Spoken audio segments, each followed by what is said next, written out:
Hello, everyone. I thought I would come live again today because I've been pondering creating separate videos for these questions. And I thought, you know what? Screw it.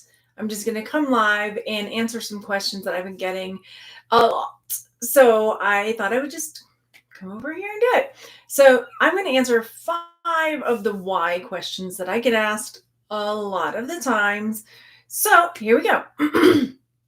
One, the first question I get asked a lot, especially lately, is why did you move to Colorado?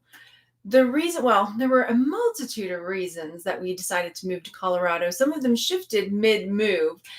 When I first decided to move to Colorado, first of all, I was engaged, and we were planning on moving as a family and setting up business. The person I was with had a friend. They were going to start a business with the friend as well. And so there was a whole plan of action going on that just seemed like a really good opportunity and a fun change for everybody.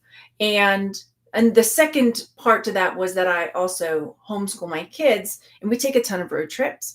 And because we take so many road trips from Texas, there's a lot that it takes a lot just to get out of Texas. Let's just start there. So, especially moving from in Austin to get to anywhere, it takes a really long time.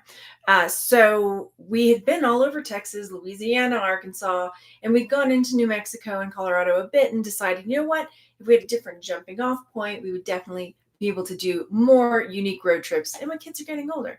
So I wanted to be able to have more of those experiences with them, because what I do for a living really helps me be able to live that kind of life and resell, make YouTube videos, do all these things, print on demand, and not be tied down to an office or one location. So it really was a great thing for us. Well, we were in the process of finding a place to live when my, engagement fell apart, and it didn't end up happening. I won't get into the personal aspect of that. We'll just say it didn't work out. And then we were already kind of like deciding on moving. We were coming here to find a place to live and figure out where we were going to stay. So the kids and I decided, you know what, screw it. Let's just continue with the plans and let's do this. So that's what we chose to do. And it's definitely been a hard year. We moved here in June. So we started the process in March. We came in March to look for a place. We came back in May to look again. So it's been a long process and a long go round. So I am live. So hi, Christine in the chat. Thanks for being here. I appreciate it so much. So that is the first question. Why did we move to Colorado? And so far, so good. There's a lot of changes, and so we're getting used to it. We're finally getting to where we feel a little bit settled. Second question is also more on the personal side. There are some reseller type questions, but the second question I get frequently is, why do I homeschool my kids? And this is something that is definitely a choice. So I remind myself that frequently when I get stressed. Reselling is a choice. YouTube is a choice. Homeschooling my kids is a choice. I could go back into the classroom. I think the last person that asked this question had been teaching for 35 years. I'm not sure if y'all are aware of this. Some of you probably are, but I was a public school teacher for 15 years before I started staying home with my kids. So I taught elementary school. I started in 4th grade, and I worked my way down to kindergarten by the time I quit, when my eldest child started kindergarten, because I wanted to be able to be home with my kids when they were in school. So my eldest was 5 and my youngest was 2.5 when I started Well, I didn't start homeschooling them, but that's when I quit teaching. So I started homeschooling my kids. My eldest was in 4th grade and my youngest was in 2nd grade for multiple reasons. My eldest was getting bullied in school badly, and it had been going on for like 2.5 years, the same group of kids. And I was in a really small district. There were only 2 elementary schools, 1 junior high, 1 high school. So there didn't seem to be it wasn't like, oh, just hold on until you get to middle school and everybody will dissipate and separate, whatever. There wasn't that, on the horizon. And the school didn't seem to be doing anything about it. And even one of the moms would call me after every episode and was like, force her child to apologize to my child. And after a few times of that, I was like, we're not doing this anymore. You need to be part of the solution and like actually hold your child accountable and make sure this doesn't happen anymore, because this apologizing every time isn't working. So, and then the principal would get irritated with me because we would have these conversations about all the things that had happened, but the kids weren't being held accountable. And coming from a public school, I know, like, if there's no paper trail, every time is the first time. So every time this would happen, even though the principal knew, it would look like, well, this is the kid's first offense. We don't want to really da da da da, do we? And so I started just emailing a recap of like, hey, this is what happened. This is what you said, and this are the kids, and da da da da. And after a few of those, like, he said, you don't have to email me a recap every time. I said, no, I do, because we're not having any accountability here. And every time you're telling me, but it's the first time, we don't want to, anyway. So that, and then my youngest is ADHD, like I am, but also really bad. And he was having trouble in second grade. That's when it really kicked in, because kids would finish their work and they would go play, and he would sit there and watch them play and not get his work done. And the teacher, and coming from being a teacher, I know they cannot tell you your child needs medication. So she was trying to skirt it by saying things like, well, my daughter really benefited from ADHD medication. And I'm like, I know what you're doing here, and that's not what we're going to do. Not that I'm opposed to it, but I was hesitant with him to do that. And so after a few times of that, and a few times of him having to sit out of recess and like crying at night, he didn't want to go to school, because even if he got his work done the whole next day, he would still not be able to go to recess because he had the whole day before his work to do. So I was like, this is ridiculous. I don't want my kids to hate school, and he was in second grade at that point. So I decided, you know what, I can pull my kids out. I can give them the more specialized individual attention that they need, and tailor, like, really get to do the fun things that I wanted to do when I was public school teaching with my kids at home, where I could really cater to their learning styles. And so that's really what we do. If we have rough days, like, you know what? The other day I sent them out on their scooters, like, go find me signs of spring. And when they brought it back, I was like, here's what we're doing for school. And then we took all the twigs and seeds and whatnot. It was fun. So that is why I homeschool. Huge. And now it's just like, I don't think we could go back if we wanted to, because we love the freedom of just traveling whenever we want and learning all kinds of cool things. So that's the second one. Hang on, here we go. Why? Okay. So next ones are more reseller related. Next question is, why don't I sell on Poshmark?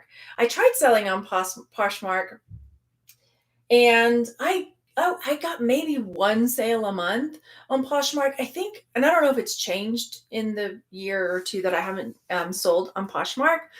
I don't sell a lot of clothes, and I feel like it's really catered to clothing. Jewelry should have done okay, but that, and then there seemed to be a whole culture on Poshmark where you had to like share your closet and share other people's closets, and like, I just couldn't do that. I'm some days struggling, like, just to get all of the stuff done, right? The homeschooling, the listing, the photos, the da da da da, right? And so then to have something else on top of that, like, hey, don't forget to share your closet. Don't forget to do these social pieces that we're going to help you make sales. And it just wasn't, something, because I use List Perfectly. So I was like, well, screw it. I'll just put them all up there and then let the chips fall where they may, which, I may do again in the future, and just let's see. Shipping is too high on Posh for most jewelry. Sherry can be done in bulk now. Oh, nice. That's nice. So it might be something that I consider in the future, because right now I'm finally getting like the ball rolling with my reselling again after all the moves and everything. So right now I'm focusing on eBay and Etsy, and then I'll start getting onto List Perfectly and shooting things over to Mercari, possibly Facebook Marketplace again, because I did selling like locally on Facebook Marketplace, but I don't know that I want to continue doing that, being a single lady. I started doing some I guess it was a week or two ago, and it's nice. It's good money, really good money selling locally, but I just got nervous being by myself. So I don't know that I'm going to continue. I say that, but then like when I was out garage selling this weekend, I got like some really big stuff. I'm like, what am I doing? What are we doing? All right. So that is why I don't sell on Poshmark. Next up, oh, this was one of those on the video. Okay, you know what? I'll come back to this one. One of the questions I get frequently is like, why do you respond to mean-spirited comments? Or why do I feel the need to explain myself? And my reason for doing that, and I don't always do this, but from time to time, like if I see like a recurring theme, I'll grab a few of these comments and I'll make a video talking about it. And I know to some people it seems like I'm doing it to explain myself because they'll make these comments like, you don't owe anybody an explanation for what you do, why you do, blah, blah, blah, blah, blah. My reason for doing it isn't because I feel like I need to explain myself. My reason for doing it is to turn off that alarm. Oh, I snoozed it. Hang on. Okay, there. My reason for doing it is especially when I first started reselling and when I first started YouTube, I took those kinds of things to heart. And I create the videos now sharing that kind of stuff because I know there are people out there that are just beginning, and those kind of comments can knock them down hard and make them really second guess themselves. And I don't want that. So I share it and I try to give motivation for, people that are new, people that are starting out, people, because that's the same as new, but I like to rephrase it for some reason. But or people that, just need that little bit of confidence to have somebody else say, look, I get these comments too. Here's how I handle it. And I just tell them, go F yourself with a smile and a wink, right?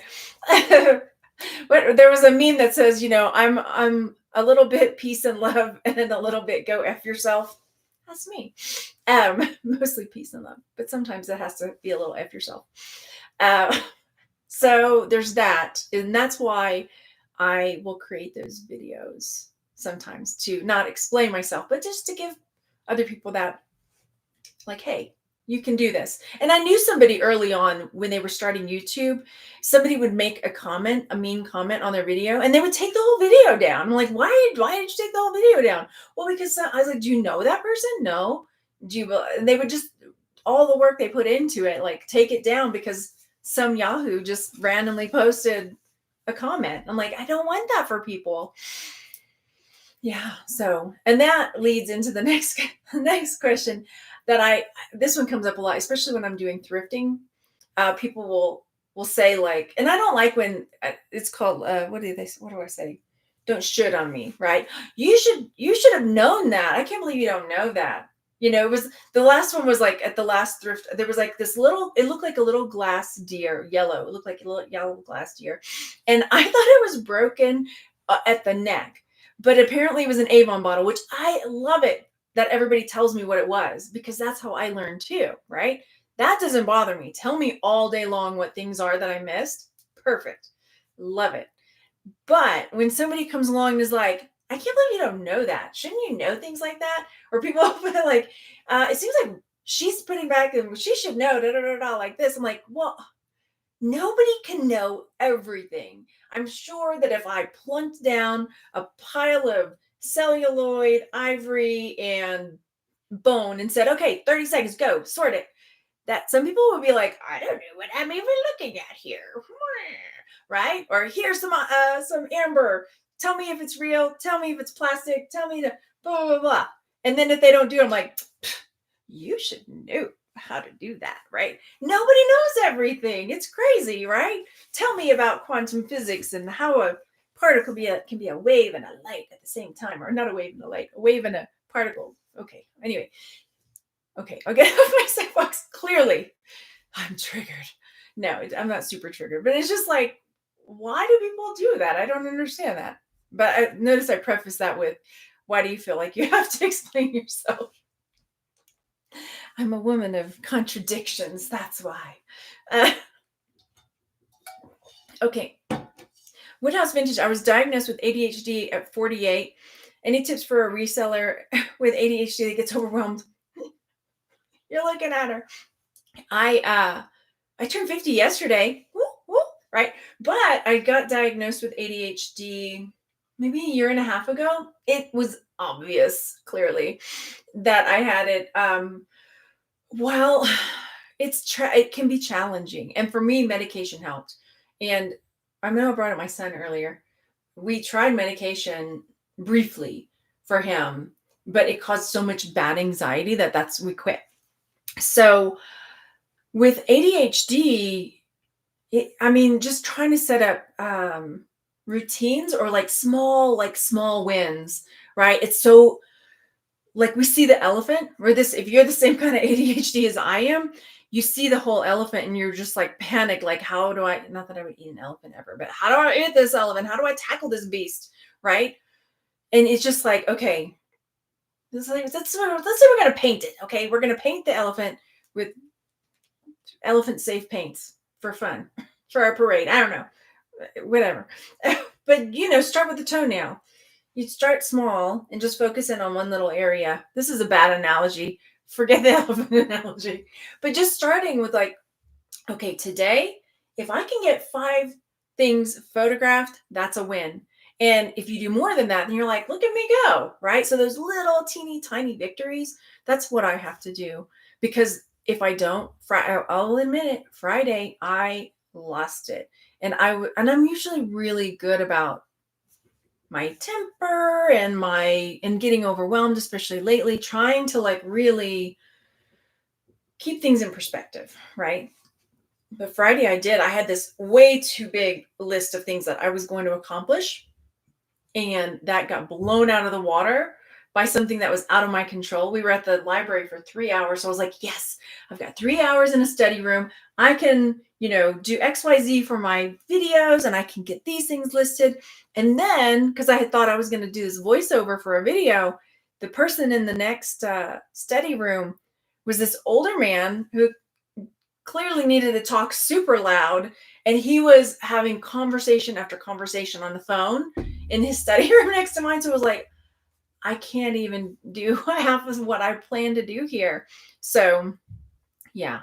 And that just kind of spiraled the rest of the day. But I'm pretty good about like, if I don't generally lose my temper with the kids too much, but when I get like stressed and I get short, and then I'm pretty fast about saying, dude, I'm so sorry. I was overwhelmed. I think it's better to own it personally. Thank you for the happy belated birthdays. So those, any other whys, let me know real fast before I sign off. But I wanted to like share those 5 whys because they're questions I get frequently. I do get the question about what happened with Juan frequently, but I don't really want to share that. So that's why I don't really share that. So, yeah. But I appreciate you guys coming to hang out. And I know I did a live video the other day and my friend Mary missed it. And she is clearly missing this one or she would be in the chat. But she was like, you should do that more often. It was really fun to watch back. So I'm trying to make a few more live videos because I miss it. I miss talking to friendly faces and names that I see in the chat that I'm used to talking to when I do live videos. So I'm very happy that I got to come. Thank you. Oh yeah, yesterday I don't know if I shared any pictures on Instagram. Oh, thank you, Trisha. I went to, if you're from Colorado or not, there's a place at the base of Pikes Peak called Santa's Workshop. And it is open from May 18th, the day before my birthday, until December 24th. And it is a like little amusement park, but so fun. And it's all Christmas themed. So it's like the North Pole, Santa's Workshop. And we got pictures with Santa. And I had my birthday crown on. And, rode the Tilt-A-Whirl a billion times and ate corn dogs. And it was super fun. So they had lots of fun rides. Yeah. You had one in Chicago and I was here. Oh, fun. And we went there. And then we went to the Pickle Shack because I like pickles. And there's a place right near there called the Pickle Shack where a lady makes all sorts of different kinds of pickles. I have got some lemon stuffed olives up there, which sounded amazing. We'll see if they're any good. So that's something I got at the Pickle Shack. And double dill pickles. All right, you guys. Thanks for the birthday wishes. Thanks for hanging out. And I am going to go record some more videos because I have some ideas.